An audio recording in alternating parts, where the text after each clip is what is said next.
Ang isa pong punto na lumulutang dito, ba't ba naman kasi 3 araw kayong hindi dumalo sa pagdinig ng sesyon, Sen? Ano ha? At para bagang maaga na ninyong in-adjourn ang pagdinig ng Senado? Yan ang pinakamagandang tanong sa araw na ito, Jen. Opo.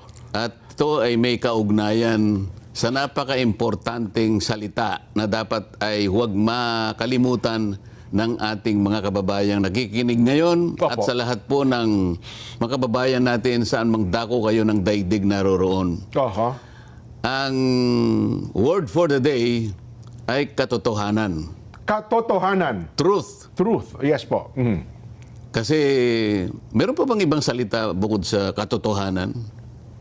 Wala na po ako. Pero naiintindihan nating lahat yun. Yes po naman. Oo. Kapag ang isang tao o isang grupo ng tao, lalong-lalo na ang lipunan, ay nawala na sa katotohanan, mahirap na mangyari sa isang bansa yun, Jen. Wala ho. Kabalintunaan na mangyayari. Yun lamang Sen, isang tao lang o isang grupo ng tao na hindi na pinamumugaran ng katotohanan, malaking problema na yun. Ay, opo. Oho. Paano kaya kung buong lipunan na?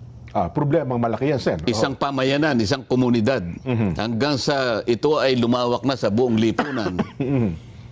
Hindi na tayo mapapalagay nun dyan eh. Ninakawan ng katotohanan. Ano? Palagay ko wala nang direksyon siguro ang pamahalaan sapagkat ang bawat pamamahala ng gobyerno dyan ay palaging nakasalig sa katotohanan. Yes po diba? naman. Ngayon, tinatanong mo kanina, bakit naman pumayag kayo na hindi makasipot sa loob ng 3 araw? Yun ang ginagamit na laban sa inyo. Nakalimutan nila nung sila'y mag-walkout dyan, noong May 26, 2026. Ito yung mga petsa na hindi na pwedeng kalimutan sa kasaysayan natin dyan. Nakatala na po sa kasaysayan ng Senado, Sen. Nangyari noon sa panahon ni Abilino Cuenco, 1949 ito dyan, naulit sa ating panahon, 2026. So, 1949, 2026. Naulit ng 2026. Mga ilang panahon yun? Mahigitan na yun. Mga 80 years na yun siguro, Jen. Opo. Wala pa naman siguro. Humigit kumulang po. Humigit kumulang 8 years ang pagitan. Hindi pala po pwede kasi 3 araw yung sa kanila yan. Hindi, mali yun. Nakalimutan ko. Meron akong iniisip kasi. Sa akin palagay ngayon lang nangyari muna na ngayon lang ginamit yun Ito yung walkout? Yung walkout Okay. Ewan ko, baka nangyari na sa ibang pagkakataon. Pero sa aking pagkakaalam, ngayon lang nangyari yung walkout. Kasi yung 1949, may tension din nun. Pero wala nag-walkout ata nun, Sen. Hindi, nag-walkout. Opo. Pero yun lamang ang gusto ko sabihin, nag-walkout. Nag-walkout. Na nangyari, kasi mamaya sabihin natin yun namang hindi kami dumating ng 3 araw. 3 araw, opo. Yung walkout, mga kababayan, pwede nating ikumpara noong 1949. Okay? Kasi noon, 10 din ang nag-walkout. Ganun po. Sa history yun. Historically, may kapareho Opo. Kaya alam ko, baka alam na nila yung Abilino, kaya nila ginawa yun Yung Abilino kasi dyan, kailangan may kwento lang natin kahit konti lang. Opo, 77 years ago Ang presidente ng Senado noon, 1949, ay si Senator Abilino. Okay. Kaya lang, merong titindig si Senador Lorenzo Tañada yata yun dyan, kung tama yung Yung matandang Lorenzo Tañada, opo. Meron silang pinoformulate na aksyon against the Senate President na di umano ay may connection sa korupsyon. Medyo naulinigan kaagad ng Senate President, Abilino. So bago pa mag-umpisa, binang niya na yung Gable. Gable. Sabi niya, the session is adjourned, sabi niya. In-adjourn kaagad, Nag-walk. At pagkatapos, yung 10 kasama siya, nag-walk out. Nag-walk out. Kaya nga sabi ng Korte Suprema, hindi ninyo kayang i-terminate yung legally assembled quorum sa magitan ng pag-walkout ninyo. Okay? Dahil yung na-establish na quorum, nandun na kayo nung umpisa Kaya yun ang quorum. Naulit lang ngayon, ginamit nila yun siguro, 10 din ang nag-walkout. Nakukuha mo ngayon, ha? Baka Nakukuha mo. ginaya talaga nila pala, ano? O kaya lang mali sila dahil wala namang nawala sa amin. Oo nga. Si Senator Bato, hindi naman nila nadala sa The Hague. Opo. O, ngayon, mapapansin mo, kaya ganun na lang ang kanilang pagsasakit na makuha si Senator Bato. Oho, makulong. Para sa ganun, noong May 26, talagang akmang-akma ang Abilino versus Cuenco. Kasi kung matadala sa The Hague, Wala sa jurisdiction. 23 lang ang Sana ngayon ay nasusubaybayan ng mga kababayan natin. Yun pala. May balikan mo ngayon kung bakit ganun na lang ang pagsisikap at pagsasagit na mahuli si Senator Bato. Una, para hindi kami makakuha ng 13. Opo. Para sa ganun makuha namin ang liderato. Pangalawa, ay para sa ganon, makasiguro sila na kung ano man ang mangyari sa susunod na mga araw, si Senator Bato wala na sa jurisdiction ng Pilipinas. Ayun, so talaga palang ang kasama sa plano pala talaga. Baka akala ninyo, hindi namin alam. Hindi namin alam yan. O ngayon, balikan natin. Ang tanong mo kanina, ulitin mo nga. Bakit daw ho? Kasi naman nauna kayong nag-adjourn ng 3 araw bago absent kayo. Binoykot nyo raw. Hindi ba nung nag-walkout sila, sabi nila, hindi walkout yun. It was a legislative strategy. Strategy. Tuwan-tuwa nga sila doon, Sen. Naisahan daw nila kayo doon. Naisahan daw kami. Oho. O yun akala nyo. O nung nag-walkout sila, kami naman, sinasabi nila nag-boycott daw kami. Yun na nga, Diyan hindi kami nag-boycott. Oho. Bakit wala kami? Bakit nga po? Wala, 3 araw po O ginamit lang namin ang nakasad sa Section 6, Article 6, Section 16, Paragraph 5 ng Saligang Batas. Ano po nakalagay, Sen? Basahin natin. Sige po. Neither house during sessions of the Congress, Neither house, either Senate or the House of Representatives, bawat isa sa inyo, sabi niya, shall, without consent of the other, adjourn for more than 3 days, nor any other place than that which the 2 houses should be sitting. Itagalog mo. Walang isa sa inyong dalawa nang walang consent yung isa ang mag-adjourn ng higit sa 3 araw. Ginawa ba namin nag-adjourn ng higit sa 3 araw? Hindi po, eksaktong 3 araw. Eksaktong 3 araw. Anong ginawa namin? Ginagamit lang namin ang nakasaad sa Saligang Batas as a legislative strategy. Alam mo kung bakit? Kung nandun kami noong June 1, June 2 o June 3, nakuha nila kagad ang mga committees na ilugso nila si Alan Peter Cayetano as Senator. Nakuha nila yung Blue Ribbon, hindi na natuloy yung June 4. Ayun pala talaga ang target nila. Kaya ang sabi ko, Jen, ang pinakamahalagang salita ngayon, katotohanan. Ayaw nilang matuloy ng kahit sa anong paraan yung June 4, 2026 sapagkat marami ng katotohanan ang lalabas doon. Hindi pa yung ganap, ngunit malaking bagay sa tinatawag nating katotohanan ang unti-unti nang lilitaw. So kung ang mangyari pala, Sen, hindi mo nila makuha ang Senate President, magdideklara sila ng all committee chairmans vacant, makukuha nila ang Blue Ribbon Committee. Isa lang ang dumating sa amin doon, makukuha na nila Yun Hindi, pala. isa lang ang dumating sa amin, mailulugso na nila si Alan Peter. Kasi 13 Opo. Naalala mo, 12 sila dahil dumating na nga yung isa sa kanila. Nawala na isa sa amin, di ba? Opo. Dumalo na doon sa kabila Doon sa 13, doon sa June 3 na dumating June 3, yun. opo, Doon sa sa June dati, naninimbang pa siya June 1, June 2, ganun pero ba? Ganun ba? dahil alam na namin yun, kahit hindi dumating si Senator Cheese, kahit ako lang ang dumating doon, dahil 12 sila, magiging 13, di ba? Oo nga po. Dahil ang kailangan natin, alalahanin mo, dinidiscuss natin, the magic word is 13. 13 na po. So, isa man lang sa amin ang dumating doon. Isa ba sa grupo ninyo? Si Sino Senador Bongo, Oho. si Senador Robin, lahat ng kasama ko, isa man lang ang dumating doon. Tapos kami. Ang pinaka-importante ron, yung Blue Ribbon Committee, makukuha nila, kagaya ng ginawa nila ngayon, na nagkunwa silang nakuha na nila kahit 12 lang sila. Kasi at bigla na siyang naglagay na siya na raw ang BRC chairman ngayon at siya raw ay gagawa na ng pagdinig sa Lunes. Ewan ko kung anong klaseng pagdinig ang gagawin ng isang illegal na chairman at illegal na pag-take over ng komite. Kasi kung magiging 13, magkakaroon ng quorum eh. Magkakaroon ng quorum. Oo, tapos kung siyempre, kasi boboto sa kanila, mas marami, talo nga kayo kahit na meron lang isang, oo nga. At meron pa akong naulinigan at palagay ko tama yon. Ginaganyak si Senate President Alan Oo. na kung gusto mo kanya yung i-open mo lang, yung nakaupo ka lang doon. Pagkatapos umalis ka na. Mag-open lang ng session, oo. O, di pang 13 siya. Oo nga, no. So, akala ba nila hindi namin alam ang kanilang gagawin?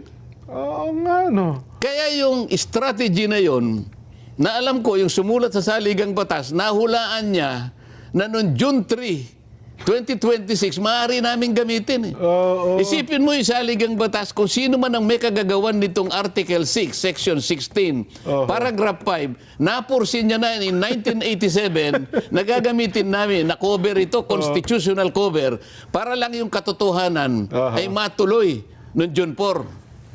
Parang propesiya pala.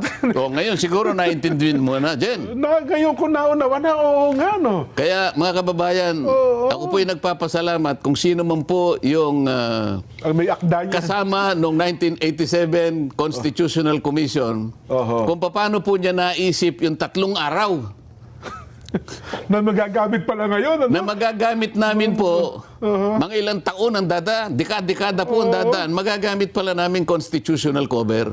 Nako. Pero yung pag-walkout po ba nasa Constitution? Tanungin mo nga ako. Nasa Constitution po ba yung pag-walk out? Wala. Wala po ba? Humanap sila, basahin na lang Constitution. Kung yung pag-walkout ay pinapayagan ng saligang batas. Yung 3 araw na hindi yung pagdalo. Na pinayagan. Ulitin ko po, Sige. mga kababayan nakikinig. Oo. Article 6, Section 16, Paragraph 5. Kung sino man po yung sumulat noon. 1987 ito, Jen. Opo, 1976 2026 na tayo. Opo. Ilang taon yon? Pakikompute. Mathematician, cameraman. Yan, may hawak na, no? Ilang taon na yon? 1987. Kahina nitong mga 2026 mathematician minus natin. 1987. Ilan? 39 years daw po. Tama ba? Isipin mo, sinong makapagsasabi na yung taong kinasangkapan ng tadhana 39 years ago, nakita niya na dahil sa pangangailangan na mabunyag ang katotohanan, pwede naming gamitin itong isinulat nila na bahaging ito ng saligang batas. Parang paunang ano ho yan, ano? Parang ibinigay sa amin ito eh. Kasi ang sinasabi nila, Sen, dapat na po in-advise nyo ang lower, yung paano nyo, yung lower chamber. Basta ang sinasabi ko sa iyo, meron kaming constitutional cover. Ang sinabi niya, bawal sino man sa inyong dalawa nang hindi kayo nagko-consent sa isa't isa na magpasya kayong mag-adjourn ng more than 3 days. 3 days lang ginawa. 3 days lang ang ginawa namin.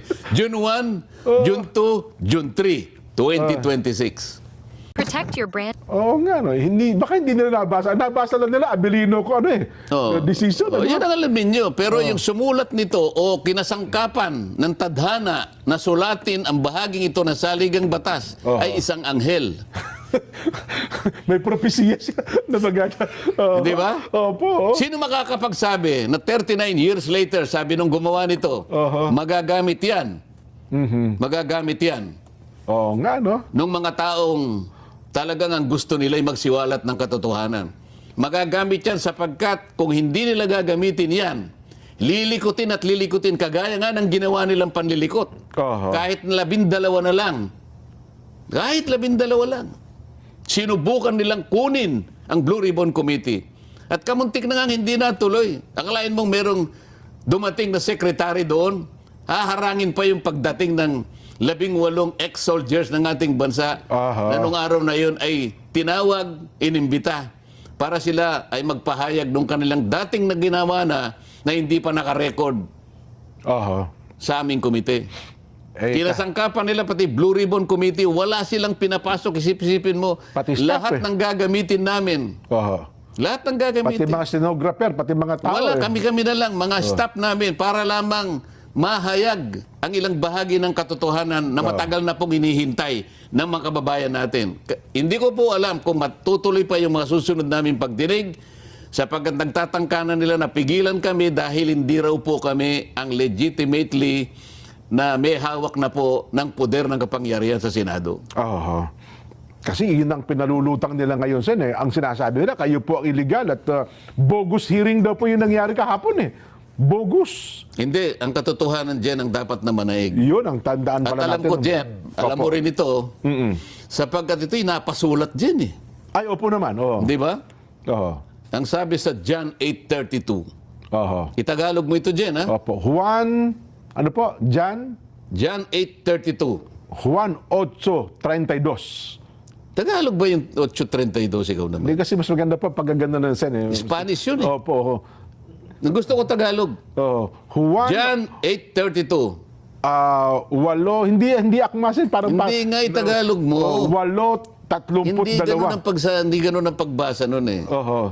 Oh. Kapitulo 8, Hindi, sabi, talatang 8.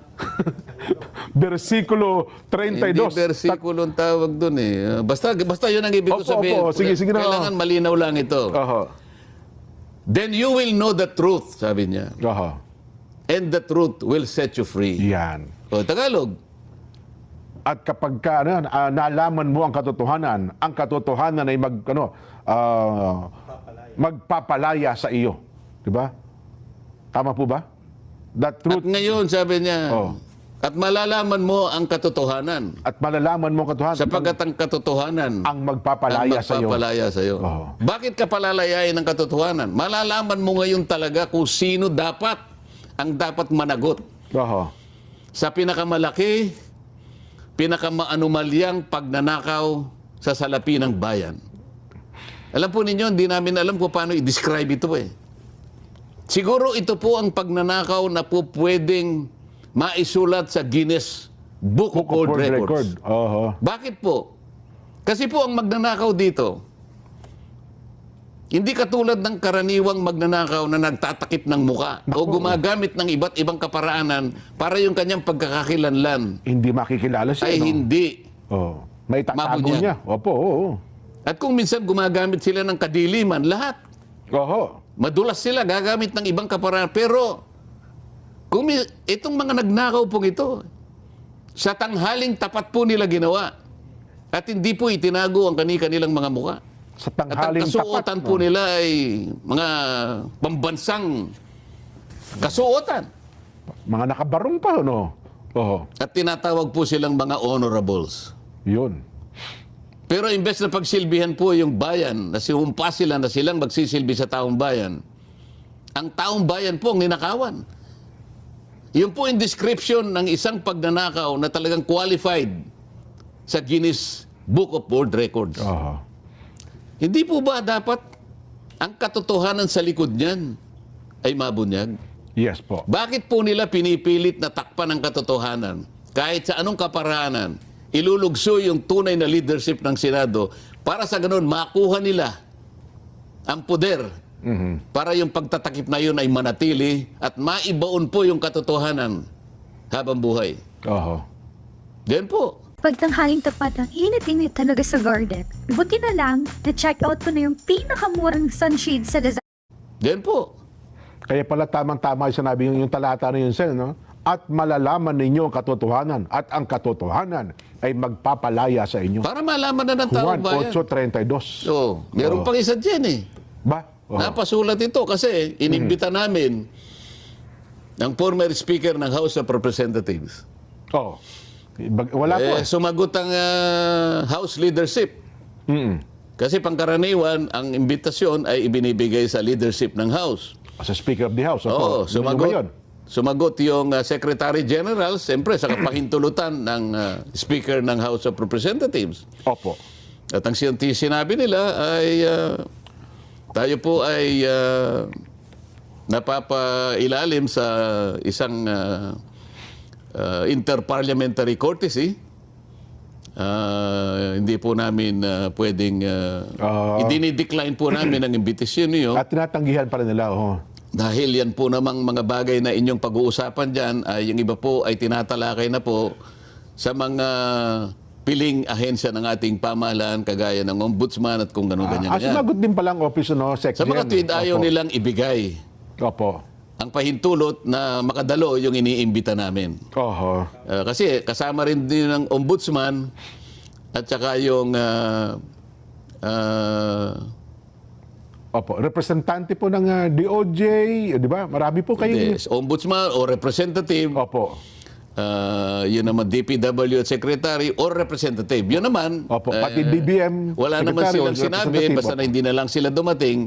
Ang sinasabi ko lang na nag-decline ay yung House of Representatives dahil nga doon sa ganong Oho. Oho. sa ganong kadahilanan. Ang masasabi ko lang, nung una kasi, ganun din ang ginawa nila nung panahon na ang chairman ay si Ping Lacson dahil daw meron ng ICI noon na nabuog naman. Ganun din ang bali pangangatwiran na ginawa.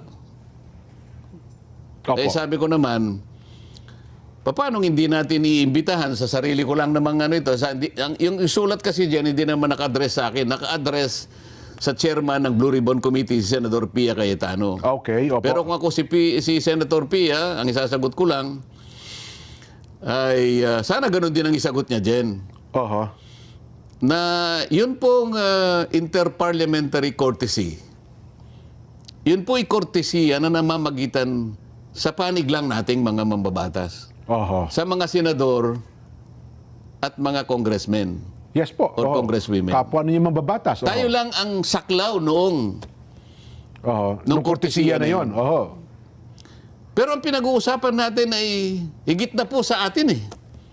Labas na po sa interest ng dalawang chambers eh.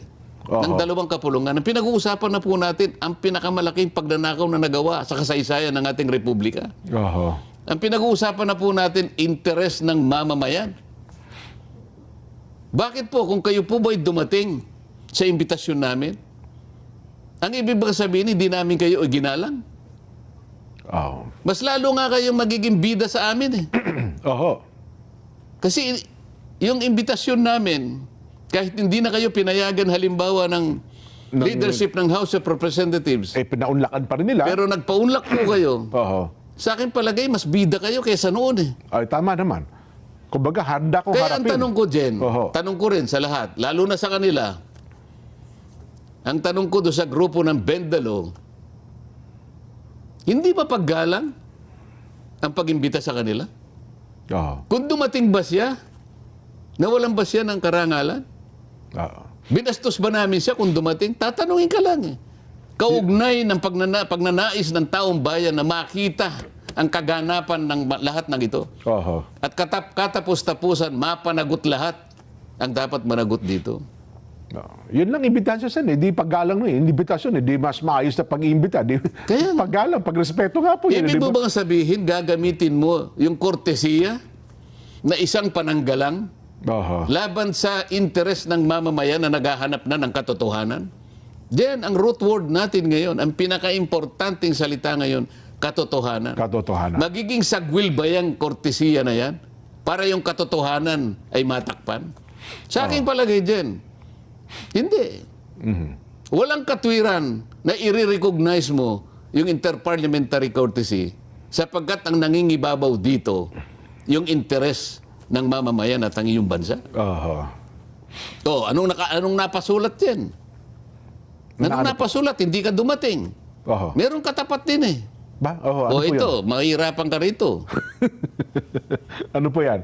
Kawikaan Ba? 28:1. Oh, Kawikaan 8:21. mali ako doon, Proverbs pala. Tinagalog ko kagad eh. Proverbs 28:1. Ayan. oho. Tagalog, Kawikaan 8:21. 28. 28:8. Ano? Oh. Ba't ang hina mo sa Tagalog din? Kawikaan Mas madali 28:1. Uno. Isa. Isa. Proverbs 28:1. Ano sinasabi? Opo. Evil people run even though no one is chasing them. Ba? But good people are as brave as a lion. Alam mo, ito ay kinuha ko sa International Children's Bible at saka New Catholic Bible. Aha. Parehong-pareho. Ulitin ko, evil people run even though no one is chasing them. But good people are as brave as a lion. Yan. Aha. Translate, Tagalog. Tumatakbo ang masama. Hindi ganun din. Gusto ba pati evil ho ba? Ulitin ko. Evil people run even though no one is chasing them. Aha. Ang mga masasamang tao ay tumatakbo kahit wala naman tumutugis sa kanila. Yan, opo. Pero ang mabubuting tao ay umuungol, ay kasing tapang ng isang leon. Yan. Humaharap na kasing tapang ng leon. Opo. Oh, ito pa. Ginamit ko naman yung New International Reader's Version. Pareho rin. Jen. Oho. Sinners run away even when no one is chasing them. Oho. But those who do what is right are as bold as a lion. Yan. O yan.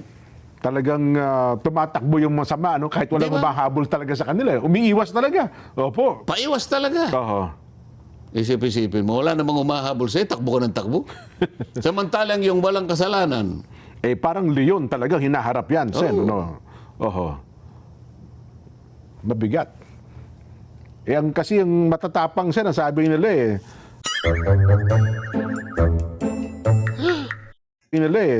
Di ba? Merong nagpadala sa akin dito.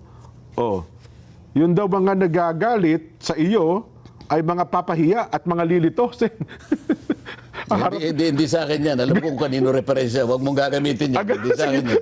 Sige. Magkakasala ka dyan pag ginamit mo yan. Hindi na, alisin na natin Alam yan. natin ang lugar natin dito sa daigdig. Yan, opo. Oo. Ang gusto kong puntahan ngayon, Sen, sabi nila, hindi, kami ang kinikilala ng Malacanang Kami wala tayong ang magagawa. kinikilala ng Malacanang na legal.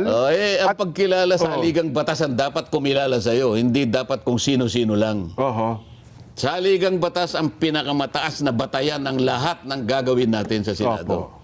Kahit kinilala ka pa ni Vladimir Putin o kung sino mang presidente, kahit kinilala ka pa Oho. ng pinakadakilang tao sa daigdig, wala akong pakialam doon. Ang sinasabi natin na sa haligang batas, ang magbibigay sa iyo ng authority, ng legitimacy, Opo. ng legality ng lahat ng gagawin mo.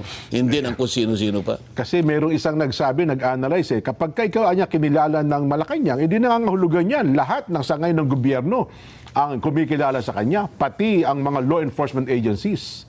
Susunod Sa mga panig bagay-bagay na nila, ito. pero sa Senate, hindi ganun eh. Oho. Sinabi pa nga nila na nung sabihin ko na ito lang naman ang takeover na walang basbas ang Malacanang Nako, nag-react tuloy medyo siya. nag-react ang Malacanang. Sabi niya, I will laugh at your face. Kayo naman po, alam naman ninyo ito Oho. Alam na ninyo ito. Since kopong-kopong po, hindi po pwedeng malagay ka na Senate President kung walang basbas ang Malacanang. Totoo. Oho. Wala sa kasaysayan talaga ng bansa yun, Sen. Ako po ay nagtagal sa House of Representatives. 18 taon ako ron.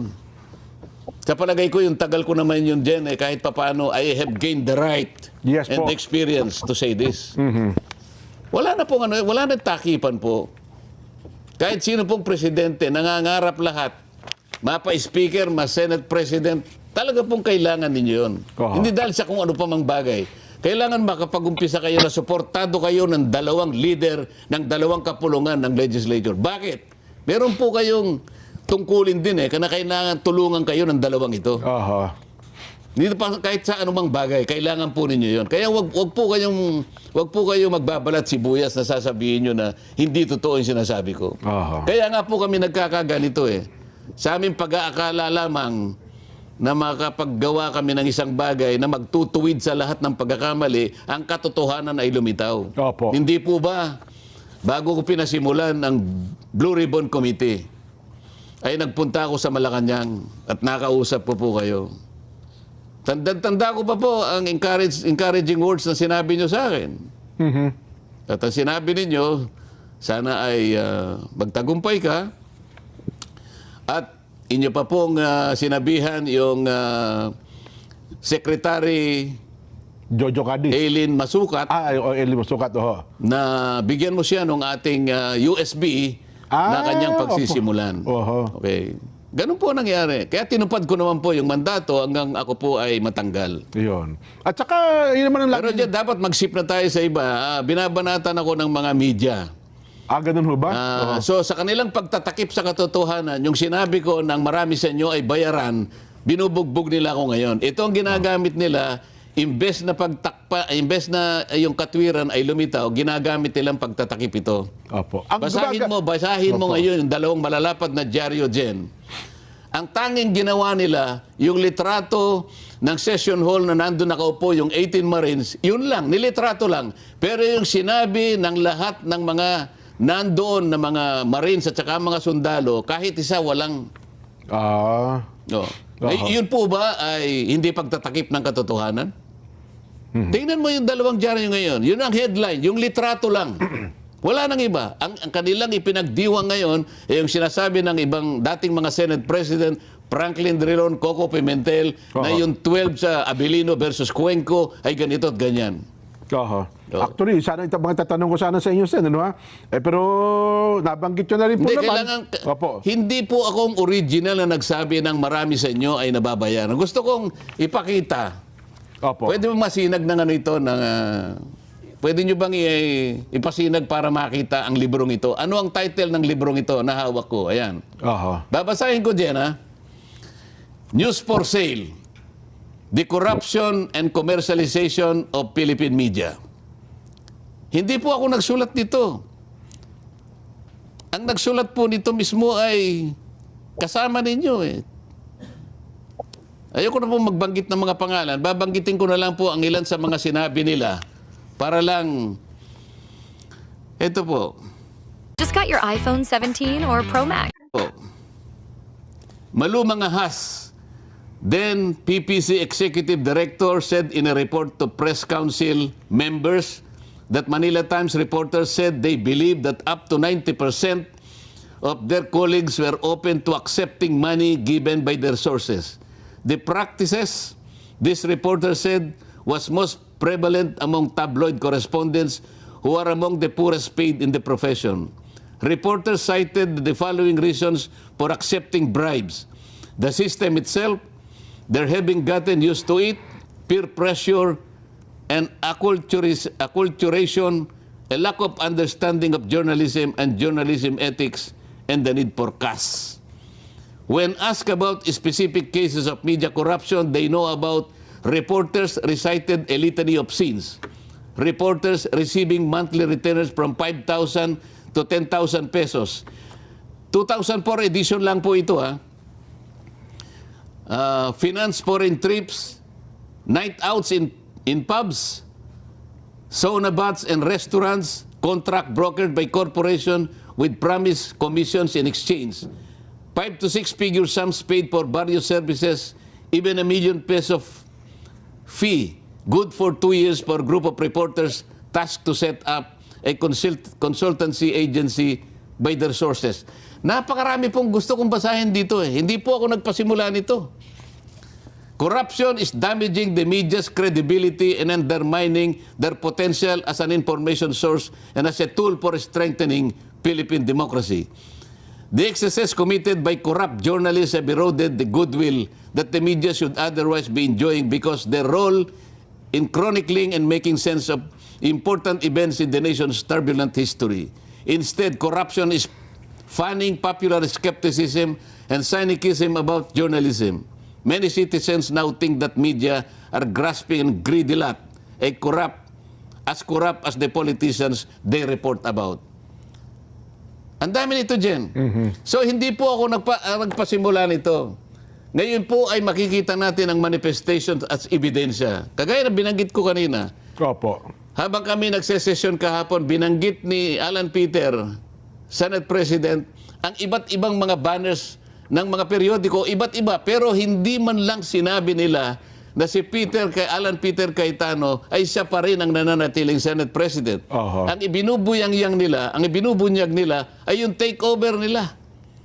Na base na rin doon sa ginagawang pagsusuporta nung mga kapanalig nilang mga judges, mga ex-magistrate ng Korte Suprema. Opo. Mga Pati ex-Senate President. yung Integrated Bar of the Philippines. Ay, pa nga pala. Ano? Alam mo dyan, kabilang ako dyan kasi Pagka-abogado, member ng IBP. pagka ikaw abogado at napasa ka sa bar, automatic kasi member ka Miyembro ng ka ng Integrated IBP. Bar. Alam mo, dapat siguro ay isang araw, ito ay ma-review ng Korte Suprema kung tama pa ito eh. Oho. Kasi mandatory kaming member niyan. Kung ako dyan, meron lang power na sabihin ko sa Korte Suprema na pwede bang tumiwalag na ako dyan, titiwalag ako dyan eh. Aha. Bakit? Gagawa sila ng posisyon without even getting the feedback from their members. Oo nga. Siguro yung Pangulo ng IBP ngayon o kaya yung kanyang Board of Directors lang ang nag-usap-usap, 3 o 4 sa kanila. Pagkatapos, tatangkay nilang sabihin, ito yung posisyon ng entire IBP. Yun na nga po. Integrated Bar of the Philippines. Kasi nakalagay-lagay, National President, IBP, para bang yun ang paninindigan ng lahat ng abogado. Hindi totoo yun, Jen. Oho.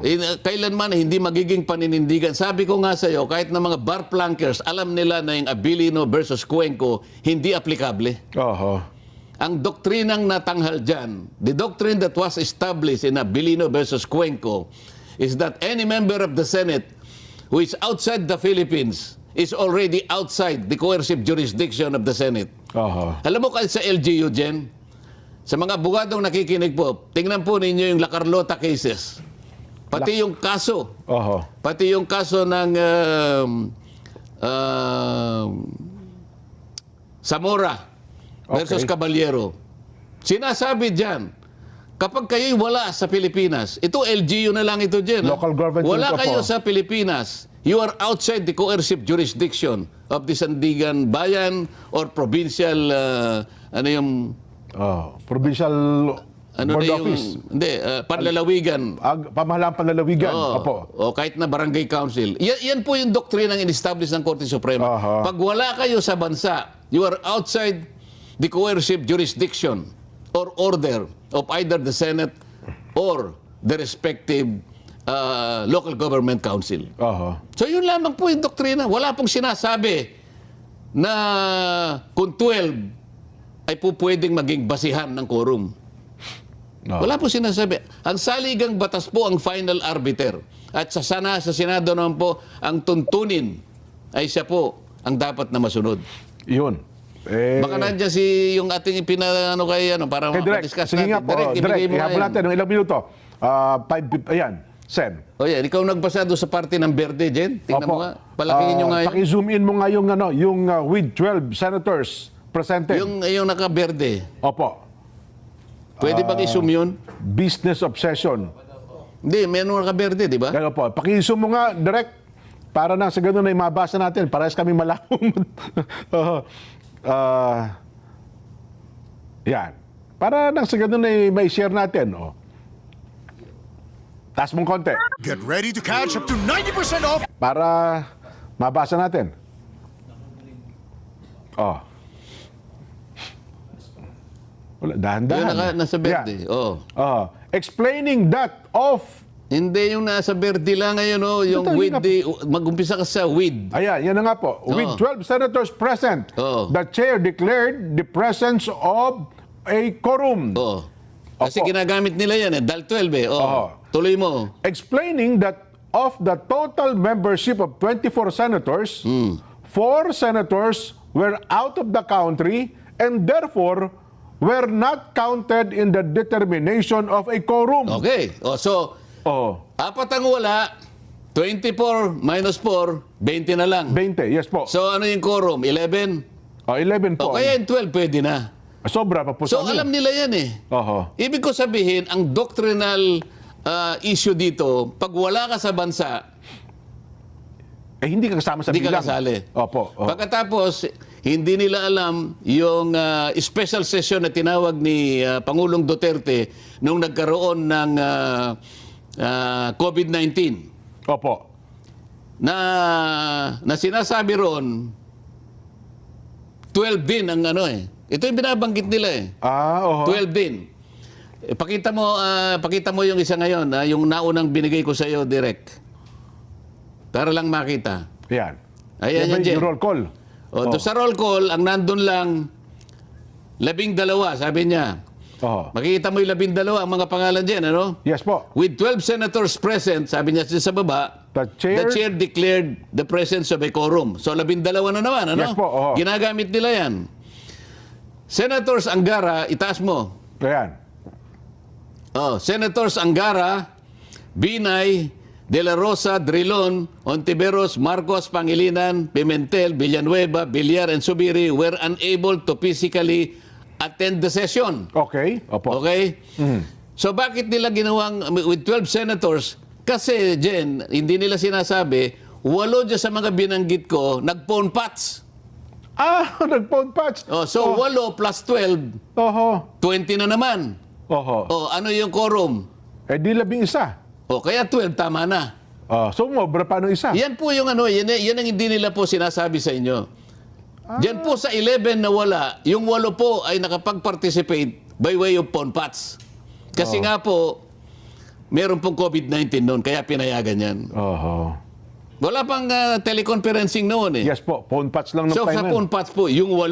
Oho. Hindi ko lang po madistingi kung sino sa 8 ang nakagawa ng paraan para sa gano'y makiayon doon sa agenda tinatalakay nung 12. Pero yung atasan ay mayroon daw hindi pangkaraniwang pangyari kasi nga COVID nung Kaya time nga, na. Oho. pero kahit na papano, yung 8, kahit na phone pats, ay pinayagan. Ay kinilala. Kahit physically, wala sila dyan. Oho. Yan po yung hindi nila masyadong ipinapaliwanag.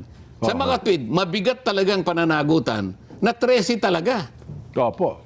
Ang circumstansya lamang na pwedeng magbago yung 13, alam na natin, wala.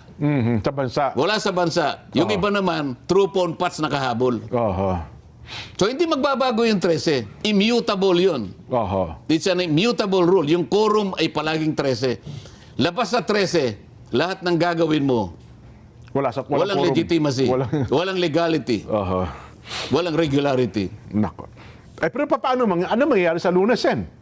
Kasi na-expect Hindi naman nila. ako manghuhula. Bakit mo ko tatawagin? Hindi, pero sabihin, ano magiging larawan sa Monday kasi Sana man lang. ipatatawag din daw yung 18 eh. Ako hindi ko alam kung anong mangyayari. Pero ako, ang ano ko na lang, ang pag-asa ko na lang. Opo. Sana yung wala sa katwiran, aminin na nila.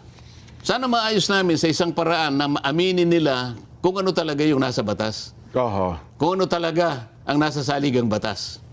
Kung ano yung nasa tuntunin mismo ng Senado. Madali naman, kagaya ng pinaliwanag ko sa'yo, wag na nilang gamitin yung mga jurisprudence ng pamali. Kahit na bar plankers dyan, tatawanan sila. Oho. Lalo naman, yung nagkukunwang merong legal background. Lalong-lalo naman yung nagsasabi na let us bend the law. Oho. Pero, Sen, ang epekto nito siguro huling tanong ko na lang. Wala nang time, ano? Yun na nga po. Gusto ko sanang itanong sa inyo bago tayo magtapos paano matatapos ito, Sen? Sa kapakanan ng taong bayan? Ako gusto kong matapos ng maayos. Oho. Hindi ko alam sila kung gusto na rin matapos ng ganun. Oho. Mukhang malaki na epekto nito sa buong bansa, Sen. Ha? Aminin naman natin o hindi. Mabigat po ito nangyayari Sana sa atin. naiintindihan nila yung sinasabi mo. Oho. Sana yung tanong mo na yan ay naririnig nila. Oho. At sana maisip nila sa kanilang puso na mali sila at pumayag silang ayusin namin sa pamagitan ng mga batas, sa panig mismo ng saligang batas. Ayun, yung mga umiiral na batas. O paano, eksaktong alas 6 po ng hapon yung mga pagbati po niyo, next time na. Pasensya na kayo, no? Pero umaasa naman kami, naging kapakipakinabang po ang inyong panonood sa amin. Kung hindi man namin kayo nabati, wag na po kayo magdamdam. Sen, salamat po ng marami. Lalo naman akong nagpapasalamat sa kanilang lahat dyan at Opo. nagkaroon tayo ng pagkakataon na